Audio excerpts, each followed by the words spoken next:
If you want to learn how to import subtitles in HandBrake, you're in the right place. In this video, I'll walk you through the simple step-by-step process so you can add subtitles to your video the right way, whether you're working with an SRT file, preparing a video for YouTube, or just making sure your captions display correctly. And if this tutorial helps you out, make sure to hit like and subscribe for more easy software guides just like this. Let's jump into it. First, open HandBrake and load the video file you want to work with. You can do this by dragging and dropping your video into the main HandBrake window or by clicking to open a source file. Once your video is loaded, HandBrake will scan it and prepare the settings for you. Now look at the tabs across the top and click on the Subtitles tab. This is where all subtitle-related settings are managed. If you don't see it right away, just make sure your video has finished loading and you're in the main encoding screen. Inside the Subtitles tab, find the Tracks drop-down button. Click that drop-down to open the subtitle options. From the menu, choose Import Subtitle. This tells HandBrake that you want to add an external subtitle file rather than using subtitles that are already inside the video.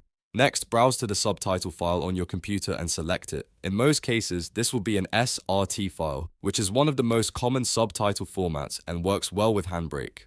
After selecting the file, confirm the import so HandBrake can attach it to your project. Once the subtitle is added, take a moment to check the language setting. Choose the correct language so your subtitle track is labeled properly in the final file. Then look for the Char code option. For most subtitle files, UTF-8 is the standard choice, and it's the safest option if you want special characters, accents, and non-English text to display correctly. Double check everything before you move on. Make sure the subtitle file is loaded, the language is correct, and the character encoding is set properly. These small details can prevent display issues later and help make sure your subtitles appear exactly as expected. After that, you're ready for the final step.